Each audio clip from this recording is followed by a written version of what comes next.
नमस्कार, मैं रवीश कुमार। हमने schoolfee@ndtv.com पर आप लोगों से स्कूलों में हो रही वसूली के बारे में जानकारी मांगी थी। हमें कई राज्यों, ज़िलों और शहरों और गांवों से ईमेल आए हैं। सबने ईमेल करते वक्त लूट शब्द का खूब इस्तेमाल किया है और एक नया शब्द स्कूलों के संदर्भ में धीरे धीरे प्रवेश कर रहा है, बूचड़ खाना। कई ईमेल में कहा गया है कि स्कूल बूचड़ खाने से भी बदतर हैं। तो ये है उनकी कल्पनाओं के स्कूल जो अपने बच्चों को रोग आकर उसी बूचड़ खाने में भेज रहे हैं। ये माता पिता की ईमेल से ये शब्द निकल रहा है, बूचड़ खाना। सैकड़ों ईमेल पढ़ना मुमकिन तो नहीं, मगर कईयों को पढ़ते वक्त लगा कि माता पिता काफी डरते हैं।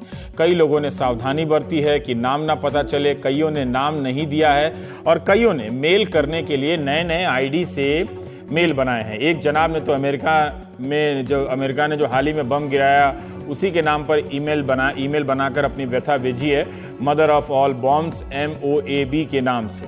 ढेरों ईमेल से पता चलता है कि स्कूल चाहे सांसद का हो, सेना के पूर्व अधिकारी का हो या व्यापारी का हो या फिर मीडिया घर आने वालों का हो, सब में माता पिता की मजबूरी का फायदा उठाया जा रहा है। मीडिया घराने के स्कूल के खिलाफ तो आप जहां चाहे शिकायत कर लीजिए, कुछ नहीं होने वाला, छपेगी नहीं खबर।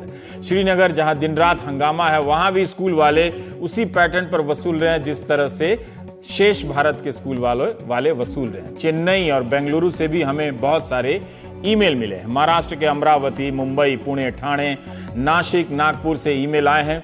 मध्य प्रदेश के भोपाल, इंदौर, रीवा, होशंगाबाद, छिंदवाड़ा, सिंधी, ग्वालियर, जबलपुर, बुरहानपुर, छत्तीसगढ़ के रायपुर, दुर्ग, भिलाई, उड़ीसा के भुवनेश्वर, पारादीप से ईमेल आए हैं। यूपी के 20 से अधिक शहरों, जिलों, गांवों से मेल आए हैं। सहारनपुर, मुजफ्फरनगर, मुरादाबाद, गाजियाबाद, पिलखुआ, नोएडा, देवरिया, गोरखपुर, बस्ती, मऊ, आजमगढ़, वाराणसी। हरियाणा के 10 से अधिक शहरों के ईमेल आए हैं। भिवाड़ी, रेवाड़ी, कुरुक्षेत्र, करनाल, फरीदाबाद, बल्लभगढ़, कैथल। राजस्थान के जयपुर, जोधपुर, भीलवाड़ा, उदयपुर से लोगों ने पत्र लिखा है। गुजरात के अहमदाबाद, गांधीनगर, राजकोट, भावनगर, सूरत, बड़ोदरा से पत्र आया है। झारखंड के रांची, बोकारो, कोडरमा, जमशेदपुर से भी ईमेल आया है। बिहार के दरभंगा से तो बहुत सारी ईमेल आए हैं, लगता है वहां ज्यादा लोग आक्रामक हैं। पटना, भागलपुर, मोतिहारी और हिमाचल के सोलन, मंडी और शिमला से भी मेल आए हैं। पंजाब के कई शहरों से ईमेल आए हैं। असम के जोरहट और गुवाहाटी से भी लोगों ने हमें पत्र लिखे हैं। हमें पता है कि भारत में अच्छे प्राइवेट स्कूल हैं। जो अच्छे स्कूल हैं उन्हें हमारी इस जन सुनवाई से आहत होने की कोई ज़रूरत नहीं है। हम बात उन स्कूलों की कर रहे हैं जो अनाप शनाप तरीके से पैसे लेते हैं। एक मेल में प्रधानमंत्री मोदी से अपील की गई है कि वो स्कूलों पर सर्जिकल स्ट्राइक, बहुत ज़रूरी हो गया, वो कर दें। किसी स्कूल को अनुमति नहीं है कि वो यूनिफॉर्म या किताब की कच्ची रसीद दे, नगद में फीस ले। ये सब टैक्स चोरी के लिए होता है। हम ईमेल में किए गए दावों की स्वतंत्र रूप से पुष्टि तो नहीं कर सके, लेकिन इन्हें पढ़ते हुए लग रहा है कि प्राइवेट स्कूल में पढ़ाने की सजा माँ बाप को दी जा रही है। ईमेल को पढ़ते हुए हम कुछ वसूली के उदाहरण हमें प्राप्त हुए जो हम आपके सामने पेश करना चाहते हैं। राजकोट के एक स्कूल ने 250 के योगा मैट के लिए 1500 रुपए लिए हैं। जोरहट, असम के इस स्कूल ने हेयर बैंड के लिए 100 रुपया लिया। बेंगलुरु का एक स्कूल 100 मीटर की दूरी का ट्रांसपोर्ट फीस 1500 रुपये लिया है। जयपुर के एक स्कूल ने 50 रुपये की डायरी 350 रुपये में बेची है। इंदौर के एक स्कूल में जबरन हेल्थ प्रीमियम लिया गया, जबकि माता पिता ने पूरे परिवार का बच्चे का बीमा कराया ही है। सोनीपत से ईमेल आया कि मेरी तो स्टेशनरी की दुकान है जी, फिर भी बच्चों की कॉपी स्कूल के स्टेशनरी से खरीद रहा हूं। आजमगढ़ के एक नर्सरी स्कूल में हर साल ड्रेस चेंज हो जाती है। फिरोजाबाद के एक नर्सरी स्कूल में हर दिन अलग अलग ड्रेस होती है। फरीदाबाद के एक स्कूल में मैजिक ओरल पेन कोई होता है, इसके लिए 1790 रुपए लिए गए। बटन पर स्कूल के नाम लिखे होते हैं जिसे स्कूल से ही खरीदना पड़े। यूनिफॉर्म बेचने के लिए स्कूल ऑनलाइन दुकानें खरीद रहे हैं, वो ई शॉपिंग में आ गए हैं। गुवाहाटी से एक माता पिता ने लिखा है कि पिछले साल हम लोगों ने आंदोलन किया फीस के खिलाफ। इस साल फीस नहीं बढ़ी, मगर इस साल स्कूल ने इतिहास की एक किताब के लिए 1500 रुपए लिए हैं। अगर उनका दावा सही है तो हमें शर्म आनी चाहिए। हमारे दर्शक विक्रमजीत ने बताया है कि पूरे चीन में एक ही स्कूल यूनिफॉर्म होता है, वहां के बच्चे ट्रैक सूट पहनकर जाते हैं। स्वाति पाठ ने लिखा है कि वे हाल ही में भारत से अमेरिका गईं। यहाँ कोई स्कूल यूनिफॉर्म नहीं है। भारत में हमें स्कूलों का शोषण भुगतना पड़ रहा था। भारत में भी कुछ स्कूलों में नर्सरी के बच्चों को स्कूल यूनिफॉर्म नहीं लगता है। दिल्ली में ही एक ऐसा स्कूल है, नर्सरी के 2 साल तक कोई यूनिफॉर्म नहीं है। स्कूल कहता है कि बच्चा पुराना कपड़ा ही पहनकर आए, वही उचित है। लेकिन मैं 2-4 अच्छे स्कूलों की बात नहीं करूंगा। मैं भारत के तमाम शहरों में स्कूलों के भीतर हो रही लूट की बात करूंगा।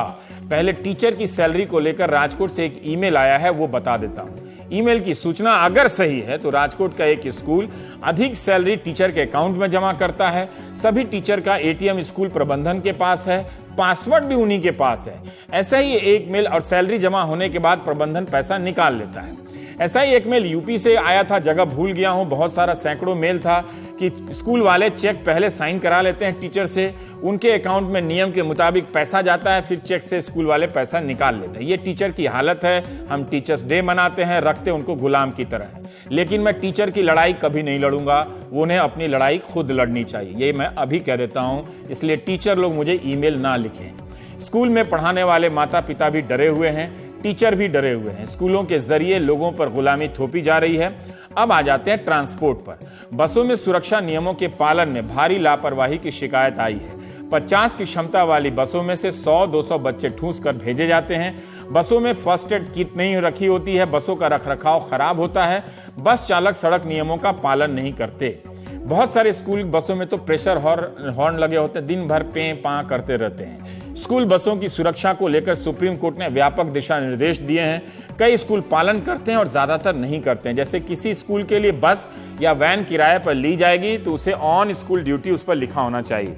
बस के ड्राइवर की यूनिफॉर्म भी तय है। सुप्रीम कोर्ट के अनुसार ड्राइवर के पास बस में सवार सभी बच्चों की एक सूची होनी चाहिए। देखिए, ये भी मैं नहीं जानता था, जिसमें बच्चों के नाम हो, क्लास हो, घर का पता हो और सबसे जरूरी ब्लड ग्रुप हो, स्टॉपेज हो, रूट प्लान उसमें होना चाहिए ड्राइवर के पास। बस की खिड़कियों पर हॉरिजॉन्टल ग्रिल्स होनी चाहिए। बस में आग बुझाने वाले उपकरण अनिवार्य हैं।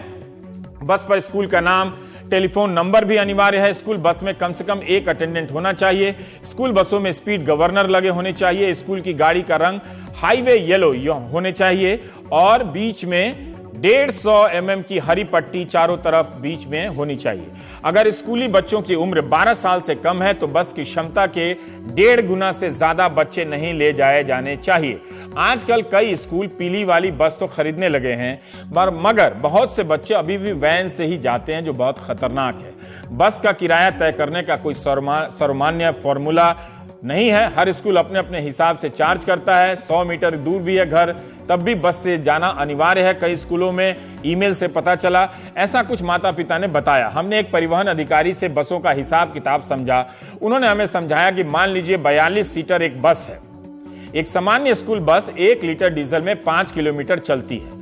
उदाहरण के लिए ऐसी एक बस हर रोज 40 किलोमीटर आना जाना करे तो एक दिन में 8 लीटर डीजल की खपत होगी।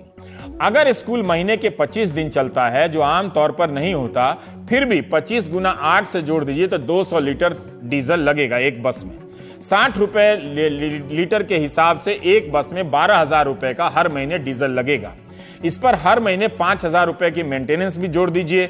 बस के 6 टायर होते हैं, 60,000 के आते हैं, तो इस मद में हर महीने 5,000 रुपए भी आप लगा दीजिए। ड्राइवर की सैलरी मान लीजिए 15,000, हेल्पर की सैलरी मान लीजिए 6,000, ये न्यूनतम रख रहा हूं। इस तरह एक गाड़ी पर हर महीने 43,000 रुपए की लागत आती है।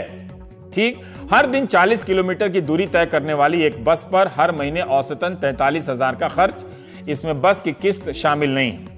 मान लीजिए 30,000 रुपए की किस्त होती है बस की, तो इस हिसाब से हर महीने बस की कुल लागत पड़ी 73,000 रुपए। अगर बस में 42 बच्चे ही सफर करते हैं तो एक महीने में बस के लिए 1738 रुपए का खर्चा आएगा। लेकिन हमने देखा है कि 500 मीटर से लेकर 2 किलोमीटर की दूरी के लिए भी स्कूल बस फीस के नाम पर 2 से 3,000 या उससे भी अधिक लेते हैं। ये हमारा एक हिसाब है, मतलब हम इस पे दावा नहीं कर रहे हैं कि यही एक हिसाब है, और भी हिसाब हो सकते हैं। तो इसे लेकर ज्यादा अपने आप को परेशान ना हो और हमें ईमेल ना लिखें कि मैं प्राइवेट स्कूलों की छवि खराब कर रहा हूं। हाँ, आप उन्हें मेल लिखें जो हेयर बैंड के 100 रुपए लेते हैं, कोई मैजिक पेन के लिए 1790 रुपए लेते हैं, वो इमेज खराब कर रहे हैं, हम नहीं कर रहे हैं।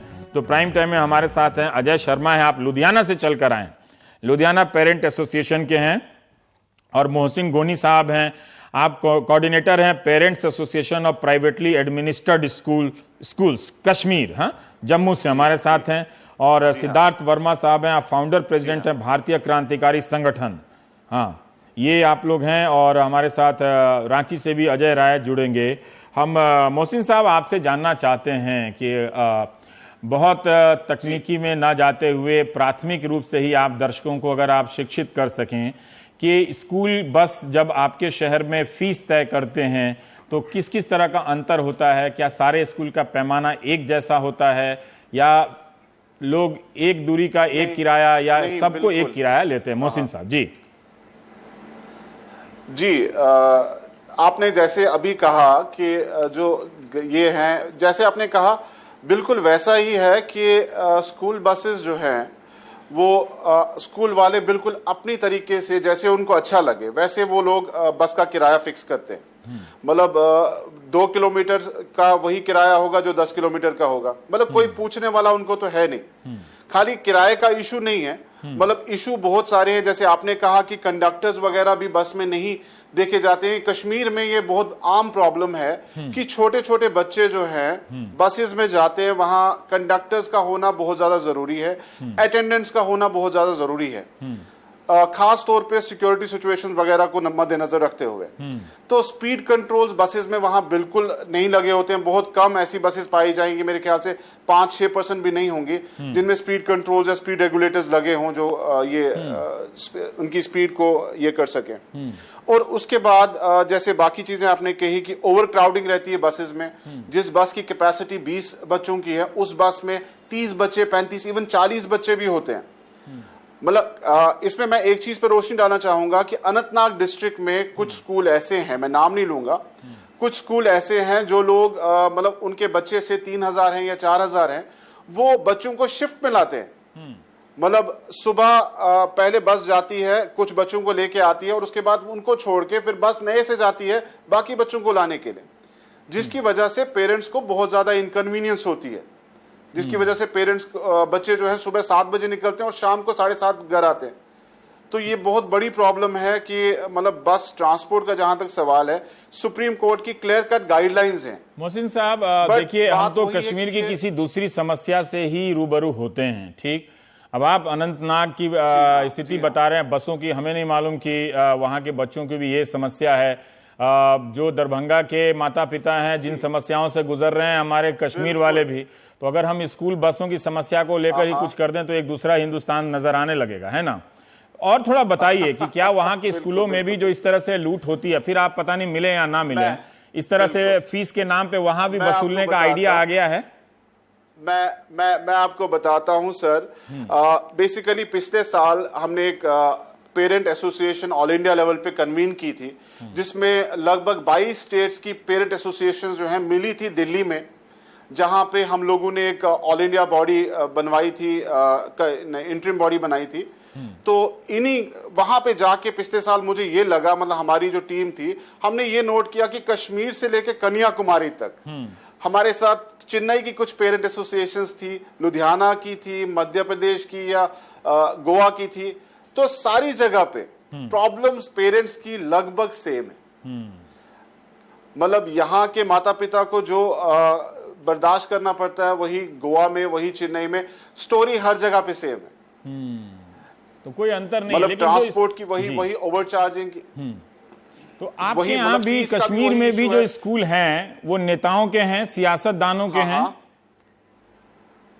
बिल्कुल बिल्कुल सही, नेताओं के हैं, सियासतदानों के हैं, बड़े बड़े लोगों के हैं। मतलब जो बड़े बड़े पावरफुल लोग हैं उनके स्कूल रहते हैं। तो यहाँ पे भी सेम वही प्रॉब्लम्स हैं। मैं आपको बताना चाहूंगा एक बात राजनीत जी कि कश्मीर में जब पिछले साल हम दिल्ली में जमा हुए, एक चीज बहुत इंपॉर्टेंट है कि कश्मीर का जो एजुकेशन एक्ट है, जो कश्मीर का एजुकेशन एक्ट है, ये बहुत ही स्ट्रांगली रिटन है। मतलब बहुत अच्छा, बहुत ही स्ट्रांग एक्ट है। अच्छा। बट मैं बताऊं कि बेसिकली प्रॉब्लम आती है हर जगह पे कानून के इम्प्लीमेंटेशन में, कि ये एक्ट जो है किताबों में रह जाते हैं, ये ग्राउंड पे इम्प्लीमेंट नहीं होते हैं। जैसे उसकी कोई खूबी बता दें जो बाकी एक्ट में नहीं है। मोहसिन साहब, जो आपने इतनी तारीफ की तो उसकी कोई एक खूबी जी। बिल्कुल बिल्कुल बिल्कुल मैं बताना चाहूंगा कि कश्मीर के एक्ट में एक ये है सेट ऑफ रूल्स जिसको SRO 123 कहते हैं। हमारे पास ये SRO 123 सेक्शन 7 एंड सेक्शन 9, उसमें बिल्कुल साफ तौर से ये है लिखा गया है कि स्कूल का कोई भी मेजर डिसीजन, चाहे वो फीस हो, चाहे यूनिफॉर्म, चाहे स्टेशनरी, या कोई भी एक्स्ट्रा करिकुलर का कोई भी बड़ा डिसीजन जो है, वो in consensus with parent association of that school होगा। अच्छा। कि उस स्कूल की पेरेंट एसोसिएशन जो है मैंडेटरी है बनानी स्कूल के लिए, ऐसा है ना, और उस पेरेंट एसोसिएशन होता नहीं है सर ऐसा। ठीक है, ठीक है। तो ये बातें किताबों में रह जाती हैं, ये बातें सिर्फ किताबों में रह जाती हैं। हम तो अमन शर्मा, जिस चीज को मैं स्ट्रेस करना चाहूंगा, राइट, बोलिए। जिस चीज को मैं स्ट्रेस करना चाहूंगा वो ये है कि हम इन कानूनों को ग्राउंड पे इंप्लीमेंट करवाएं, और वो हमें करवाना पड़ेगा, पेरेंट्स को। जब तक हम जागरूक नहीं होंगे, हम नहीं जागेंगे, तब तक कुछ नहीं होने वाला। ठीक है, हमारे साथ अमन शर्मा जी हैं, अजय शर्मा, माफ कीजिएगा, अजय शर्मा लुधियाना पेरेंट्स एसोसिएशन के सदस्य हैं, पूरा पोथी लेकर आए हैं। तो क्या है, कब से आप ये केस लड़ रहे हैं ट्रांसपोर्टेशन को लेके, दर्शकों को जरा बताइए, इतना भारी भरकम किताब लेकर। नमस्कार रवीश जी, मैं 2015 से सेफ स्कूल वाहन स्कीम के लिए, जो कि स्कूली बच्चों की ट्रांसपोर्टेशन के लिए है, उसके लिए उसके रिगार्डिंग मैंने 2015 से तो ये लड़ते लड़ते इसकी फाइल इतनी मोटी हो गई है। अभी तो बहुत कम है ये सर फाइल। ये फाइल तो बहुत कम है। उसमें मैंने 9 स्कूलों को पार्टी बनाया था कंटेम्प्ट ऑफ कोर्ट में। उसमें आप ये देख लीजिए, हाई कोर्ट ने ऑर्डर किए थे जो अथॉरिटीज को इन पे एक्शन लेने के लिए। जो डिपार्टमेंट है वो इतना लापरवाह है, डीसी लुधियाना ने स्टेटस रिपोर्ट दी है जो कि ऑनरेबल कोर्ट को मिसलीड कर रही है, ऑन रिकॉर्ड है। आपका मुख्य सवाल क्या था, किस चीज को लेकर आप लड़ रहे हैं, थोड़ा बताइए ना, उससे जैसे समस्या और दर्शकों के सामने आए जो उनको जानना चाहिए। स्कूली बसों में सबसे मेन, जिसे लगा कि आपको जाके इतने मोटी लंबी लड़ाई लड़नी चाहिए। स्कूली बसों में 2015 में अभी नवरात्रे जो आते हैं गर्मियों में, एक फगवाड़ा के पास एक 5 साल की बच्ची उसके स्कूल बस के नीचे आके उसकी डेथ हो गई थी। तो तब से मेरे को इसमें हुआ कि इस पे कुछ काम करना चाहिए। तब से मैं बच्चों की सेफ्टी के लिए ये प्रयास कर रहा हूं। क्या सेफ्टी नहीं होती है? आमतौर पे लोग सेफ्टी का मतलब भी नहीं समझते। हमारे माँ बाप जो होते हैं, हम भी सुबह सुबह देखते हैं कि जितनी बसें आती हैं एक दूसरे को ठेलते हुए चली आती हैं। हमें तो आजकल सारी बसें पीले पीले रंग की अच्छी ही नजर आती हैं। सर बसों का ये हाल है कि आप ये देखिए, बच्चे ठूस ठूस के बिठाए जाते हैं। ये हाल है स्कूल बसों का। ये एक नुकसान हुआ। दूसरा बताइए, वो सबसे तो बड़ी देखते हैं इनके पास पूरा हिंदुस्तान का लोग देखता है। 8 सीटर स्कूल बस होती है, उसमें 25-25 बच्चे बिठाए होते हैं। 8 सीटर बस में 25 बच्चे। हाँ जी, 8 सीटर स्कूल वैन होती है, उसमें 25 बच्चे बिठाए। किराया सबसे एक ही तरह से लिया जाता है। किराया सबसे एक ही तरह से लिया जाता है सर। मैंने और ना उसके पास स्कूल परमिट होता है। हाँ, स्कूल परमिट भी नहीं होता सर। स्कूल परमिट मतलब सरकार देती है या सरकार की तरफ से स्कूल परमिट? हाँ जी, हाँ जी, कि आप स्कूली बच्चों को ढूंढेंगे। हाँ जी, हाँ जी। तो बाजार से स्कूल बस खरीद ले आते हैं, उसको पीला रंग में रंग देते हैं और चलाने लगते हैं। हाँ जी, हाँ जी। तो परमिट क्यों नहीं लेते हैं? क्या परमिट के लिए ज्यादा पैसे देने पड़ते हैं? हाँ जी, हाँ जी। उसका कितने पैसे देने? एक स्कूल वैन जो है 8 सीटर स्कूल वैन है, उसका 15,500 रुपए टैक्स है साल का। तो उससे बचने के लिए आप बिना परमिट के चलाते हैं? हाँ जी। अगर हम लुधियाना में या कहीं भी चेक कराएं तो पता चलेगा कि इन बसों के पास, इन गाड़ियों के पास कोई परमिट नहीं है। हाँ जी, ठीक है, ये एक हुआ। अब दूसरा बताइए। दूसरा बेल्ट से लेकर बताइए जल्दी जल्दी। स्कूली बसों में ये देख लीजिए आप, मैं स्कूल का नाम नहीं ये करूंगा, कितने लापरवाह हैं स्कूल। हाँ बताइए, उसमें ये देखिए, स्कूल खुद एडमिट कर रहा है हमारे पास इस स्कूल बस का परमिट नहीं है, फिटनेस नहीं है। ये देखिए, फिटनेस नहीं है, फिटनेस भी नहीं है, परमिट भी नहीं है।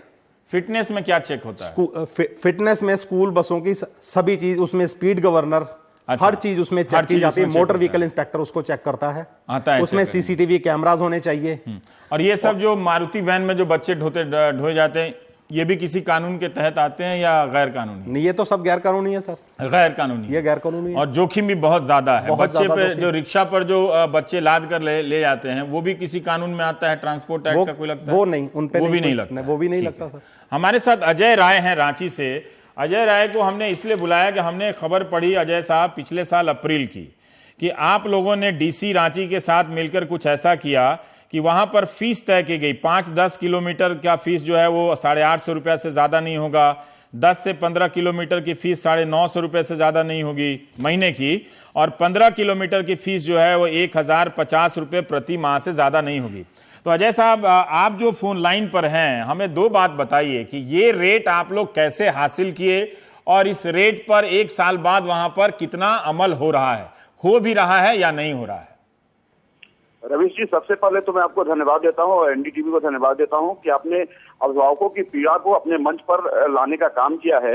और मैं आपको बताऊं कि ये जो कैलकुलेशन है, जैसे आपने उस पे दिखलाया, खुद भी आपने बोला कि कितने किलोमीटर पे कितना डीजल खर्च होता है, कितने परमिट पे खर्च होता है, कितना उसके लाइसेंस पे खर्च होता है और कितना टैक्स देना होता है, कितना इसका इंस्टॉलमेंट देना होता है। बाकायदे इसको लेकर के हम लोग की 12 लोग की कमेटी थी और ये भी कमेटी कोर्ट की तरफ से बनाई गई थी, झारखंड एजुकेशन ट्रिब्यूनल की ओर से।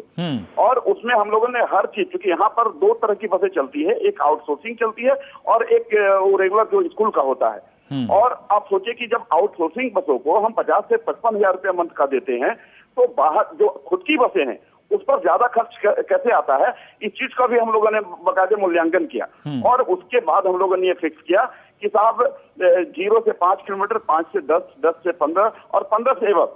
लेकिन यहाँ पर भी हालात ये हैं कि 2008 से लगातार इस संघर्ष को हम लोग, इस लड़ाई को हम लोग लड़ रहे हैं और उसमें बहुत सारे चेंजेस भी हुए। क्योंकि अभी अजय शर्मा जी ने बता रहा था कि जहां पर 15 की कैपेसिटी वहां पर 30 लड़के बैठ रहे हैं, ऐसा यहाँ भी हालात थे। लेकिन उसमें कुछ सुधार जरूर हुए हैं, लेकिन अभी भी जितना जो सुधार हो पाना चाहिए था वो नहीं हो पा रहा है, ड्यू टू जो गवर्नमेंट का जो सहयोग मिलना चाहिए, जो जिला प्रशासन का जो सहयोग मिलना चाहिए, वो नहीं मिल पा रहा है। क्योंकि ये नियम तो हम लोगों ने वहां पर बनाया। तो अजय जी, ये बताइए कि ये जो बस वाले हैं, एक जो स्कूल की बसें होती हैं और एक आउटसोर्स वाले हैं, तो आप ये कह रहे हैं कि जो बाहर ठेके पे जो बसें चलती हैं वो कम पैसे में बच्चों को पहुंचा रही थी और स्कूल वाले ज्यादा वसूल रहे थे? हाँ जी, हाँ जी, ये बातें हैं और आज भी ये परंपरा जो चल रही है। तो हम लोगों ने बकायदे वो उस कमेटी में यहाँ के 4 स्कूल के प्रिंसिपल भी शामिल थे, बकायदे उसमें चार्टर्ड अकाउंटेंट भी शामिल थे। तो ये अब लागू है कहीं पे, मतलब ये ऐसे ही मीटिंग के बाद कहीं लागू है क्या? वाकई में रांची में 15 किलोमीटर का आप लोग 1,050 रुपया ही देते हैं? इतना सारा पेट्रोल डीजल का दाम घटता बढ़ता रहता है। रवीश जी, इस पे अभी तक तो हम लोगों ने यहाँ पर मैक्सिमम जो स्कूल हैं उस पर ये लागू है। अच्छा? और कुछ जो स्कूल हैं जो माइनॉरिटी का बहाना बना करके वो पीछे हटने का काम करें, उसको लेकर के भी लगातार हम लोग अभी फिर हम लोग की भी बैठक होने जा रही है। उसमें हम लोग इन सारी बातों को रखेंगे कि बस से माइनॉरिटी का क्या लेना देना। और निश्चित तौर पर आपको मैं बताऊं कि हमारे ऑल इंडिया पेरेंट्स एसोसिएशन के अध्यक्ष हैं अशोक अग्रवाल जी, उनका पूरा सहयोग भी मिल रहा है और उसमें हर एक चीज का मॉनिटरिंग वो खुद भी देख रहे हैं कि कहां पर कैसे कैसे किस तरीके से कौन सी बातें आ रही हैं। और अभी आप जितनी भी बातें आप अपने अभी चैनल पर बता रहे हैं वो हर एक अभिभावक से जुड़ा हुआ मामला है और अभिभावक परेशान है कि कैसे इसका समाधान निकले। यहाँ पर जो बुचड़खाने की बात की, यहाँ पर आप सोचिए कि 2.5 साल से हमारा अपना फीस रेगुलेटरी एक्ट का ड्राफ्ट बनकर के तैयार है, लेकिन वो कैबिनेट में पास नहीं हो पा रहा है। कारण कि शिक्षा माफियाओं का ग्रिप इतना बड़ा है और इतना ज्यादा है कि ये लोग पास होने नहीं दे रहे हैं। बार बार इसका गुहार हम लोग लगा रहे हैं, बावजूद भी वो पास नहीं हो पा रहा है। अब सोचिए कि इन सारी चीजों पर आखिर वही लोग मंत्री बन के कहीं भी किसी भी राज्य में और शिक्षा पे भाषण भी देते हैं। लेकिन हमारे साथ सिद्धार्थ शर्मा है मुंबई से, भारतीय क्रांतिकारी संगठन के। एक सिद्धार्थ साहब, आप ये भी बताइए कि ये जो बस वाले किराया बढ़ाते हैं स्कूल में, ये हर दिन आता है, हम लोग न्यूज चलाते हैं 12 बजे रात से डीजल महंगा हो गया, पेट्रोल सस्ता हो गया या दाम बढ़ गया, इसके हिसाब से बसों के किराए में अंतर आता है या और क्या कहानी है मुंबई से आपके पास हमारे दर्शकों के लिए? आप ही बोलिए सर। सिद्धार्थ शर्मा जी सर, सबसे पहले तो आपका सर विशेष धन्यवाद देना चाहूँगा कि देश भर के अभिभावकों को ऊपर जो अन्याय हो रहे हैं, मासूम बच्चों पे जो अन्याय हो रहा है, उसको आज आपने नेशनल एक प्लेटफॉर्म बना दिया है। और बहुत जिस इंटेंसिटी से सर आप इसके खिलाफ अकेले अपने चैनल के माध्यम से इसे देश के सामने रख रहे हैं, उसके लिए सर आपका विशेष धन्यवाद देना चाहूँगा। अभी सर इसमें ये स्कूल का जो आंदोलन है, ये जब देश भर में चल रहे हैं, ये बच्चों का सर इसमें सिर्फ गैर कानूनी फी लेना इतना ही शासन का या गवर्नमेंट का इसमें कॉन्स्पिरेसी नहीं लगती है। ये कहीं ना कहीं एक ऐसी पीढ़ी बना रहे हैं कि जिनको ये दिखाया जा रहा है बचपन से कि आपके खिलाफ गैर कानूनी चीजें हम लोग करते रहेंगे और आप इसके खिलाफ आंदोलन कीजिए, आपके माता पिता आंदोलन करते रहे और सिस्टम में कुछ नहीं होने वाला और ये गैर कानूनी चीजें ऐसी चलती रहेंगी। तो ये सर एक बहुत बड़ा कॉन्स्पिरेसी इसमें दिखता है सिस्टम का। और आज चूंकि अभी ट्रांसपोर्ट का विषय आज अपना कार्यक्रम में है, इसलिए उस पर मैं कहना चाहूँगा, पूरे देश की अगर आप सिस्टम की स्टडी करें तो इसमें 3 प्रकार के अभिभावक और 3 प्रकार के बच्चे आते हैं सर।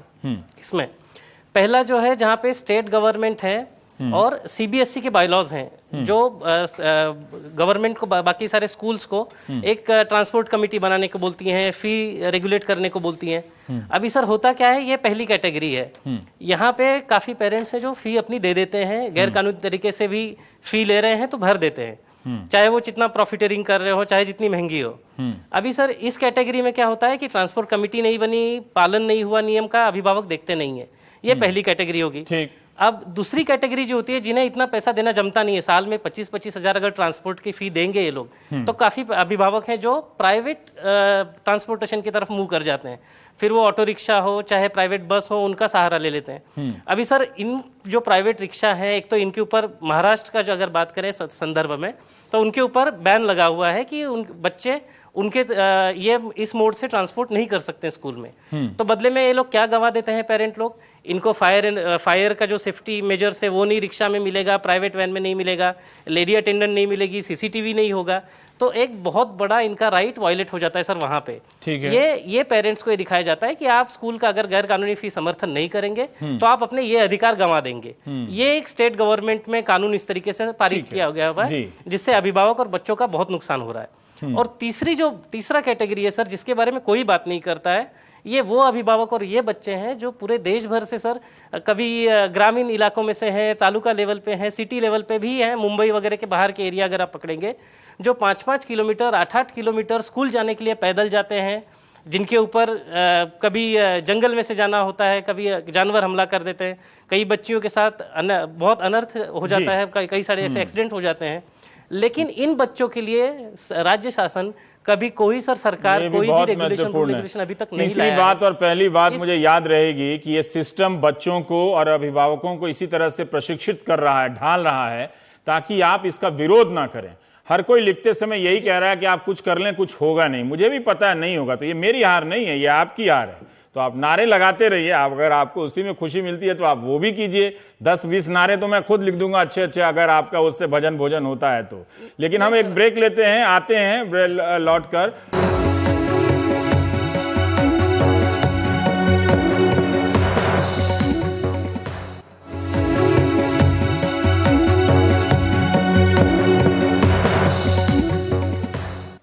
हमारे साथ पास वलसाड, रतलाम, पलवल, लखीमपुर खीरी से भी ईमेल आ रहे हैं, तो बहुत सारे लोग नहीं शामिल कर सकते हैं नाम।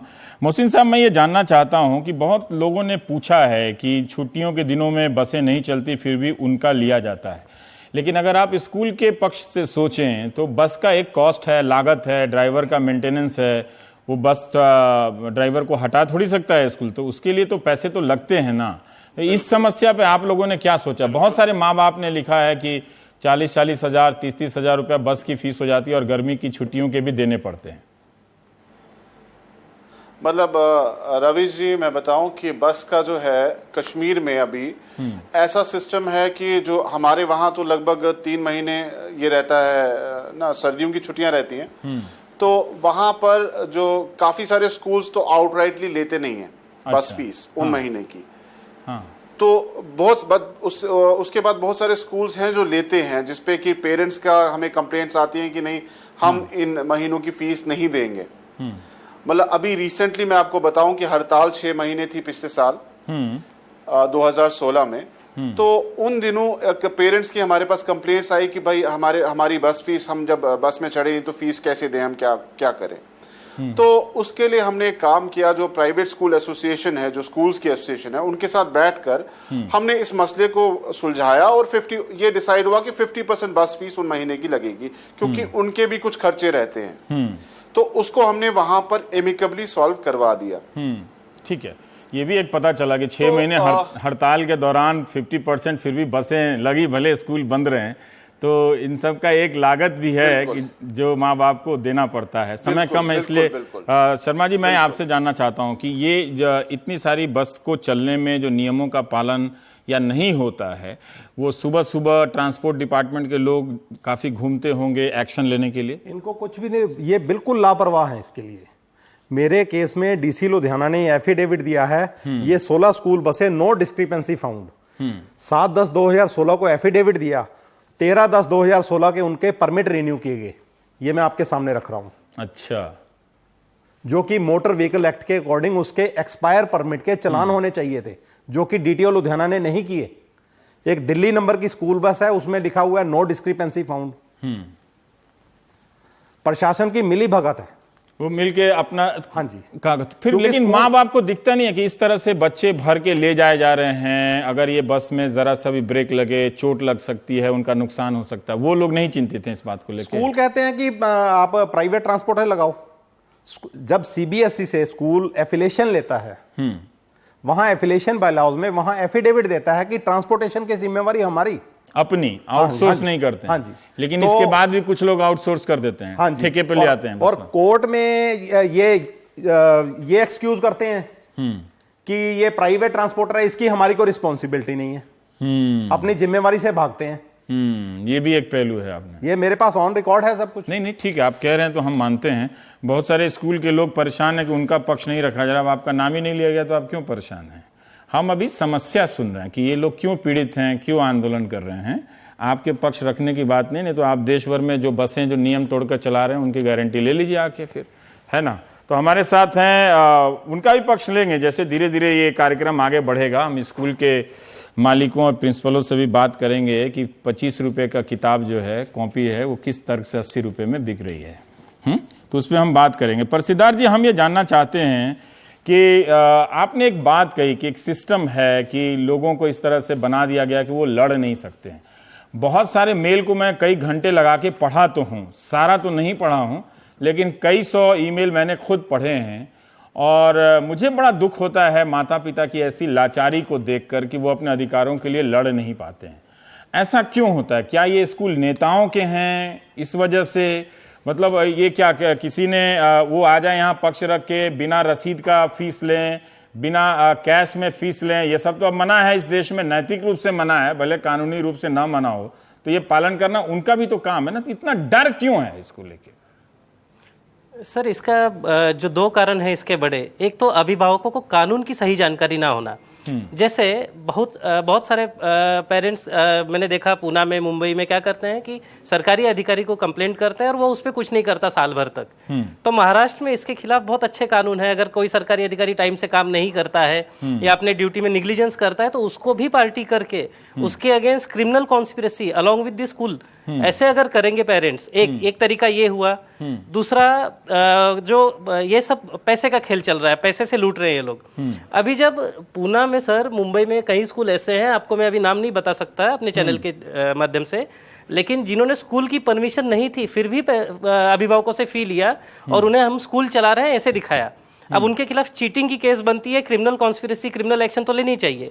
दूसरा, इन्होंने कंज्यूमर कोर्ट में अगर ये जाते थे तो बहुत इसके कई गुना इनको रिफंड मिलता है, भले 2 साल 3 साल लगे इसको फोरम में जाने के बाद। बच्चे को निकाल दिया, कंज्यूमर फोरम में अगर ये जाते हैं। जी सर, बच्चे को निकाल दिया तो बच्चे को सर आरटी है उसके लिए। अभी पूना में मेरे पास 20 से कम 25 ऐसे उदाहरण है जहां पे बच्चों के हाथ में टीसी दे दिया था। हम लोगों ने तुरंत इंटरवीन किया, सरकारी अधिकारी को बोला स्कूल पे एक्शन लीजिए, ये टीसी वापस कराइए।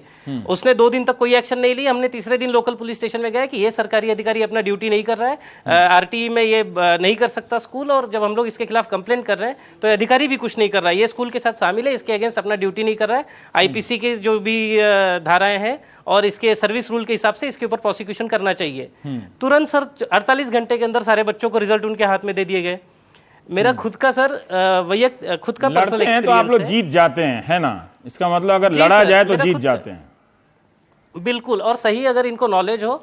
जैसे मेरे खुद, अभी मैं नाम नहीं लूंगा उस इंस्टीट्यूट का, मैं खुद कई बार अनशन पे बैठा अपने इंस्टीट्यूट के सामने, मुझे इंस्टीट्यूट से निकाल दिया गया। बहुत इंटरनेशनल रेपुटेशन का इंस्टीट्यूट था, लॉ कॉलेज था, लेकिन मैं लड़ते रहा सर। 4 साल 5 साल सुप्रीम कोर्ट गया, हाई कोर्ट गया, अनशन किए, मीडिया के पास गया, क्रिमिनल कॉन्स्पिरेसी की केसेस लगाई, कंज्यूमर कोर्ट की तैयारी की, अंत में सर जीत मिली। अभिभावकों को 2 चीज की जरूरत है, कानून की सही जानकारी और दूसरा डर नहीं। इनको अगर डरेंगे कि बच्चों को कुछ कर देंगे, हमें कुछ होगा, तो सर ये डर इनको जिंदगी भर रहने वाला है। आज बच्चों का सोचेंगे, कल बच्चे अपने शादी की सोचेंगे, कल उनके बच्चे होंगे उनको डरेंगे। ये डर जब तक नहीं निकलता है बच्चों के, अभिभावकों और बच्चों के मन से भी, तब तक सर ये सक्सेस होना मुश्किल है। और मेरे सामने मुंबई में भी, आपके सेक्टर में भी, जोन में भी इसी तरह से होता है क्या कि फीस बढ़ जाती है, पेरेंट्स इंटरेस्ट नहीं लेते, दिए चलते हैं, या कुछ लोग अब ज्यादा जागरूक हो रहे हैं पहले से, उनको लगता है कि हाँ ये लूट है? सर, पेरेंट्स बहुत ज्यादा जागरूक हैं। बहुत सारी कंप्लेंट्स पुणे मुंबई के ऑफिसेस में पेंडिंग है और बहुत कड़े कानून है महाराष्ट्र में। लेकिन उनका सिर्फ अमल नहीं होता है। अमल कराने के लिए अभिभावकों को चाहिए कोर्ट का रास्ता, पुलिस स्टेशन का रास्ता, कंज्यूमर को फोरम का रास्ता और मीडिया का रास्ता। ये चारों अगर वेल प्लान स्ट्रेटेजी से जाए तो कितनी भी बड़ी सत्ता रहने दीजिए, केंद्र सरकार हो, राज्य सरकार हो, कितनी भी निग्लिजेंट हो, कितना भी सत्ता के मस्ती में चूर हो, उनका नशा तोड़ा जा सकता है। ये मेरा पर्सनल एक्सपीरियंस है, मैंने उसका भी तोड़ा जा सकता है। बहुत सारे मीडिया वालों का भी स्कूल होता है आजकल। हाँ, उनको थोड़ा ज्यादा लंबा चक्कर लगाना पड़ेगा, है ना। पर ये बताइए कि ये कुछ इतनी सारी लड़ाइयों के बावजूद कुछ तो स्कूल होंगे जिन्होंने अच्छी बसों में इन्वेस्ट करना शुरू किया होगा, जिसमें लोगों को लगता हो कि हाँ, हम ज़्यादा पैसा दे भी रहे हैं तो बच्चे की सुरक्षा के लिए दे रहे हैं। नहीं, पंजाब में इस ट्रांसपोर्टेशन का बहुत बुरा हाल है। ये आपके सामने दिखा रहा हूँ। एक तरफ तो डीटीओ डिपार्टमेंट ये कह रहा है कि 15 साल से पुरानी किसी भी स्कूल बस को हमने परमिट नहीं दिया। अच्छा। हाई कोर्ट में एक स्कूल कह रहा है कि 99 मॉडल स्कूल बस है, हाँ, लीजिए, वो चला रहा है एफिडेविट देके। आप लोगों ने अच्छा खासा पकड़ रखा है ना। जी, बिल्कुल बिल्कुल। और वो चालान भी कर रहे थे, आप कोई कागज दिखा रहे थे। 15 चालान बहुत सारे किए, लेकिन उतनी है नहीं जितना करना चाहिए था। 100 चालान, कम से कम 500 चालान होने चाहिए थे। और मोहसिन साहब, कम समय है आपके कश्मीर में, इतने सारे हंगामों के बीच में ट्रांसपोर्ट डिपार्टमेंट कहीं नजर भी आता है क्या? हमें तो वहां सेना और पत्थर की यही 2 तस्वीर नजर आती है। तो उन बसों पे रेगुलेट करने की कोई कुछ और तस्वीर बता दीजिए, इससे पता चले कि कश्मीर में हवा भी बहती है। कश्मीर में हालात जो है बहुत, वो तो आपको मीडिया वालों को पता ही है कि कैसे हालात हैं। तो वहाँ प्रॉब्लम्स इतनी ज्यादा हैं कि ये फिर इन चीजों पे फोकस नहीं रहता है। हाँ। बट ये है कि प्रॉब्लम्स जो पूरे हिंदुस्तान में हैं, जो सारी जगह पे प्रॉब्लम्स हैं पेरेंट्स की, स्टूडेंट्स की, वो तो है ही वहां पे। हाँ, ठीक है। तो उसके अलावा हमारे पास एडिड प्रॉब्लम्स हैं कि आए दिन कर्फ्यू होता है, आए दिन बंद रहता है। तो वो हमारे पास वर्किंग डेज जो आते हैं बच्चों के बहुत कम आते हैं जी, बहुत जी। तो वहां पे एक और प्रॉब्लम ट्रांसपोर्ट रिलेटेड ये रहती है कि बहुत सारे जो मेजॉरिटी ऑफ स्कूल्स हैं उनके पास फॉर्मल बसेस नहीं रहती है, वो प्राइवेट ट्रांसपोर्ट को उन्हें हायर किया होता है। तो ये हमारे पास एक आम कंप्लेंट रहती है वहां के स्कूल्स में। जी, समय अब कम है हमारे पास। आप सबका बहुत बहुत शुक्रिया। आप सब एक तरह से स्कूल सिस्टम को बेहतर करने के लिए एक तरह से स्वतंत्रता सेनानी ही हैं। आप उनकी आज़ादी के लिए लड़ रहे हैं। जो माता पिता को मजबूर किया जा रहा है कि आप बटन भी स्कूल से खरीदें, ये तो एक तरह से गुलामी ही हुई और कुछ बात नहीं है। कि किताब बाजार में अगर वो किताब 200 रुपये मिल रहा है तो यहाँ 250 रुपये में खरीदे। कोई भी स्कूल अच्छा कर रहा है तो जो अच्छे स्कूल हैं उनको चिंता करने की कोई ज़रूरत नहीं है। लोगों को पता है अच्छा स्कूल कौन सा होता है। ब्रेक के बाद हम उन स्वतंत्रता सेनानियों से मुलाकात करेंगे जो चंपारण सत्याग्रह के सिलसिले में पटना पहुंचे हैं और उन्होंने अपनी कुछ बात देश से कहनी चाहिए। तो ब्रेक के बाद आप उन्हें भी सुनिए। वो भी स्वतंत्रता सेनानी थे, ये लोग भी हैं।